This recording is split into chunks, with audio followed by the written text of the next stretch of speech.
આત્મીય ભાઈઓ બહેનો, આજે આપણે મનુષ્યનો વ્યવહાર કેવો હોવો જોઈએ, મનુષ્યનો દૃષ્ટિકોણ કેવો હોવો જોઈએ, મનુષ્યનું ચિંતન કેવું હોવું જોઈએ, મનુષ્યનું આચરણ કેવું હોવું જોઈએ, મનુષ્યનો સ્વભાવ કેવો હોવો જોઈએ, એ વાત પર આપણે ચર્ચા કરીશું. કારણ કે વર્તમાન પરિસ્થિતિની અંદર માણસ સર્વસંપન્ન હોવા છતાં પણ માણસની માનસિક સ્થિતિ ડામાડોળ છે, માણસનું સ્વાસ્થ્ય ડામાડોળ છે અને માણસની જીવન જીવવાની પદ્ધતિ પણ એ તદ્દન વિપરીત થઈ છે. ત્યારે આપણા ઋષિ મુનિઓ વારંવાર એક જ વાત કરે છે કે હે માનવી, તું તારા જીવનની અંદર બદલાવ લાવ, તારા જીવનની અંદર તારા જીવન જીવવાની પદ્ધતિની અંદર ફેરફાર કરી અને શ્રેષ્ઠ વિચારોને સ્થાન આપ, તારો દૃષ્ટિકોણ ઊંચો રાખ, તારો સ્વભાવ મૃદુ સરળ રાખ, તો ગુણ કર્મ સ્વભાવથી ઉપર ઉઠી અને વિશ્વ માનવતાના કલ્યાણ માટે, પોતાના કલ્યાણ માટે આગળ વધ. એના માટે જ આપણે જાણીએ છીએ કે સંત કબીર પણ પોતે કહી ગયા કે બુરા જો દેખન મેં ચલા, બુરા મિલ્યા ન કોઈ, જો દિલ ખોલા અપના, મુझसे बुरा न कोई. ભાઈઓ બહેનો, સંત કબીર આપણને એ સમજાવે છે કે સમાજની અંદર બુરાઈઓને જોવા માટે આપણે ચારે બાજુ ફરીએ અને જોઈએ તો ખબર પડે કે આપણાથી બુરો કોઈ છે નહીં. કારણ કે આપણા દિલમાં તપાસીએ કે આપણે શું કરી રહ્યા છીએ, આપણે જે બીજા સાથે વ્યવહાર કરીએ છીએ એ યોગ્ય છે, આપણને જે વસ્તુ પ્રસન્ન નથી એ બીજાને પ્રસન્ન હોય કહી શકે ખરી? આ એક વિચારવા જેવો પ્રશ્ન છે ને ભાઈઓ બહેનો. એટલા જ માટે જ્યારે મહાભારતનું યુદ્ધ પૂર્ણ થયું અને રાજસભાની અંદર જ્યારે ભગવાન સાથે પાંડવો બેઠા હતા અને યુદ્ધ પૂર્વે સંધિનો પ્રસ્તાવ લઈ અને જ્યારે ભગવાન દુર્યોધનના દરબારમાં જાય છે ત્યારે બધાની સામે કહે છે કે હે દુર્યોધન, તું આ સભાની અંદર અને નગરની અંદર જા, જો કોઈ પણ સારો વ્યક્તિ હોય એને તું ખોરી લાવ. દુર્યોધન ભર સભામાં જુએ છે, ચારે બાજુ દ્રષ્ટિ દોડાવે છે, જુએ છે અને પછી કહે છે કે મને આ દુનિયામાં, મને આ સભામાં કોઈ સારો વ્યક્તિ લાગતો નથી. ત્યારે ભગવાન ધર્મરાજ યુધિષ્ઠિરને કહે છે કે હે યુધિષ્ઠિર, આપ પણ આ સભાની અંદર અને આપની દિવ્ય દ્રષ્ટિ દ્વારા જુઓ કે સંસારમાં કોઈ ખરાબ વ્યક્તિ હોય તો આપ શોધી લાવો. ત્યારે ધર્મરાજ યુધિષ્ઠિર ભગવાનને કહે છે કે હે કેશવ, મારી દ્રષ્ટિમાં આ સભામાં અને વિશ્વમાં કોઈ ખરાબ માણસ નથી. ત્યારે એનું મૂલ્યાંકન કરવામાં આવે ત્યારે એમ કહેવામાં આવે કે જેવી દ્રષ્ટિ તેવી સૃષ્ટિ, જેવું વિચાર તેવું ચિંતન, જેવું ચિંતન તેવું મનન, અને જેવું મનન એવું તેવું કર્મ, અને જેવું કર્મ એવું તેનું ફળ. વાસ્તવિકતા જોવા જઈએ તો ભાઈઓ બહેનો આપણને સમજાશે કે આપણે શું કરી રહ્યા છીએ, આપણે શું કરવાનું છે. અને એટલા જ માટે ભગવાને કહ્યું, રામાયણની અંદર પણ એક ચોપાઈ આવે છે કે જાકી રહી ભાવના જૈસી, પ્રભુ મૂર્ત દેખી તિન તૈસી. હે ને? જેની જેવી ભાવના હોય, જેવી જેની ભક્તિ હોય એવી ભગવાન એને દેખાય છે. સંસારમાં કોઈ વ્યક્તિ એવી નથી કે જે સંપૂર્ણ સુખી હોય.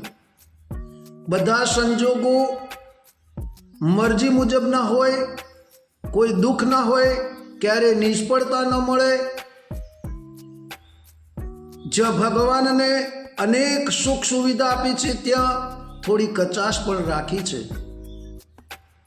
વિવેકશીલ વ્યક્તિ જીવનમાં મેળવેલી સુખ સુવિધાઓ પર ચિંતન કરે છે અને તે ઉપલબ્ધિ પર સંતોષ માની ઈશ્વરનો આભાર વ્યક્ત કરે છે. ત્યારે તેનાથી ઉલટું અનેક લોકો પ્રાપ્ત થયેલ સુખ સુવિધાઓને તુચ્છ માને છે અને થોડા દુઃખ છે, અભાવ છે એવો દુઃખનો પહાડ પોતાની જાતે અનુભવી અને દુઃખી માને છે. જીવનને શાંતિપૂર્ણ રીતે પસાર કરવાની રીત એ છે કે પોતાની મુશ્કેલીઓનું મૂલ્ય વધારીને ન આંકો, પરંતુ વાસ્તવમાં જેટલું છે તેટલું જ સમજો. તેનાથી આપણી અનેક ચિંતાઓ સહેલાઈથી દૂર થઈ જશે. ભાઈઓ બહેનો, એક વિદ્યાર્થી પરીક્ષામાં નાપાસ થાય છે. નાપાસ થવાથી તેનું માનસિક સંતુલન ડગી જાય છે. તે આ નિષ્ફળતાને વ્રજઘાત જેવી માને છે. વિચારે છે કે દુનિયા મને ધિક્કારશે, મિત્રો આગળ મારી આબરૂ ધૂળમાં મળી જશે, વાલીઓ કડવા શબ્દો કહી ને મારો તિરસ્કાર કરશે. આ કલ્પના તેને અસહ્ય લાગે છે અને રેલવેના પાટા પર કપાઈને, નદીમાં કૂદીને અથવા અન્ય રીતે આત્મહત્યા કરી લે છે. ઘરમાં રોકોકળ થઈ જાય છે. વૃદ્ધ માતા પિતા રડીને આંધળા થઈ જાય છે. એક ઉલ્લાસપૂર્ણ હસતા રમતા ઘરનું વાતાવરણ શોભ નિરાશામાં ફેરવાઈ જાય છે. આ વિભિન્ન પરિસ્થિતિ ઊભી કરવાનો બધો દોષ ખરાબ દ્રષ્ટિકોણનો છે, જે મુજબ એક નાની એવી નિષ્ફળતાનું ખૂબ મોટું પરિણામ વધારી દે છે. જ્યારે બીજો વિદ્યાર્થી તે જ ધોરણમાં નાપાસ થાય છે, તેને દુઃખ તો થાય છે, પરંતુ પરિસ્થિતિનું સાચું મૂલ્યાંકન કરે છે. વિચારે છે કે હાલના સંજોગોમાં નાપાસ થવું એક સામાન્ય વાત છે. આમાં હંમેશા વિદ્યાર્થી જ ગુનેગાર નથી હોતો, પરંતુ ઘણીવાર શિક્ષકોની ઉદાસીનતા, વાંચ્યું ના હોય તેવા પ્રશ્નો પૂછાઈ જાય અને માર્ક્સ આપનારની લાપરવાહી પણ આનું કારણ હોય છે. આ વર્ષે નાપાસ થાય તો આવતા વર્ષે વધુ મહેનત કરી સારા ડિવિઝનમાં પાસ થઈશ વગેરે વાતોથી પોતાના મનને મનાવી લે છે અને નાપાસ થવાની ચિંતાને, ખિન્નતાને પોતાના મનમાંથી કાઢી નાખી આગળના કાર્યક્રમો લાગી જાય છે. કહેવાનું તાત્પર્ય એ છે કે બંને વિદ્યાર્થીઓ છે, બંને નાપાસ થાય છે, પરંતુ એકની વિચારસરણી જુદી છે, બીજાની વિચારસરણી જુદી છે. એક નિરાશાવાદી છે, બીજો આશાવાદી છે. એને એમ લાગે છે કે ભલે આ વખતે હું નપાસ થયો, પણ આવતી વખતે હું જરૂર પાસ થઈશ અને સારા માર્ક્સ મેળવીશ. જ્યારે પહેલો વિદ્યાર્થી વિચારે છે કે હું નપાસ થયો, મને સમાજ ધિક્કારશે, માતા પિતા ધિક્કારશે અને મારું જીવન બરબાદ થઈ જશે. ભાઈઓ બહેનો, આ વાત પરથી આપણે આપણા જીવનના લક્ષ્યને પ્રાપ્ત કરવું જોઈએ કે આપણું લક્ષ્ય શું છે, આપણે આપણા જીવનમાં શું કરવાનું છે. ભગવાને આપણને મોંઘું જીવન આપ્યું, તેનો ઉપયોગ કઈ રીતે કરવો. એટલા જ માટે આપણે સૌએ ભગવાનના કાર્ય માટે, સારા કાર્યો માટે અને આપણા ચિંતન, ચરિત્ર, વ્યવહાર, ગુણ, કર્મ, સ્વભાવને પરિવર્તન લાવી અને આપણે પણ દેવ માનવ બની શકીએ છીએ, આપણે પણ મહામાનવ બની શકીએ છીએ, આપણે પણ ઋષિ માનવ બની શકીએ છીએ. આવા ઘણા બધા દાખલા છે. ઝવેરચંદ મેઘાણી પરણ્યા, એમને કંઈ આવડતું નહોતું, પરંતુ તેમની પત્નીએ તેમને આશાવાદી પ્રેરણા આપી અને એમને કહ્યું કે તમે તમારા જીવનમાં આગળ વધો. આ પ્રેરણાએ કવિ કાલિદાસ બનાવી દીધા. ભાઈઓ બહેનો, તુલસીદાસનું નામ આજે સૌના મુખ ઉપર આદર, સત્કાર અને પ્રણામ સાથે લેવાય છે. એક વખત તુલસી પોતાની પત્નીના પ્રેમમાં અંધ બનેલા, મોહમાં અંધ બનેલા અને પોતાના જીવનનો વિચાર કર્યા વગર આસક્ત બની અને પોતે પતન તરફ જઈ રહ્યા હતા. ત્યારે પોતાની પત્નીએ તુલસીદાસને એક એવી જબરજસ્ત વિચારધારા આપી, એમને પ્રોત્સાહન આપ્યું અને કડવા શબ્દોમાં, કઠિન શબ્દોમાં એમને કહ્યું કે હે પતિદેવ, તમે જેટલી મારામાં આસક્તિ રાખી એટલી જો આસક્તિ ભગવાનમાં રાખી હોત તો તમારું જીવન બદલાઈ ગયું હોત.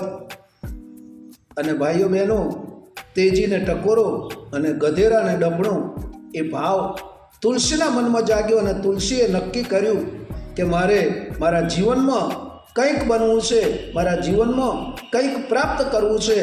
અને ભગવાનની કૃપાથી જન્મો જન્મના શ્રેષ્ઠ સંસ્કારોથી તુલસીદાસે રામચરિતમાનસની રચના કરી અને આજે સમાજની અંદર એક પ્રેરણાદાયી, પારિવારિક પ્રેરણાદાયી, સામાજિક પ્રેરણાદાયી, રાજકીય પ્રેરણાદાયી આ રામચરિતમાનસ આજે ગવાય છે અને એને લાખો લોકો અપનાવી પોતાના જીવનને ધન્ય બનાવે છે.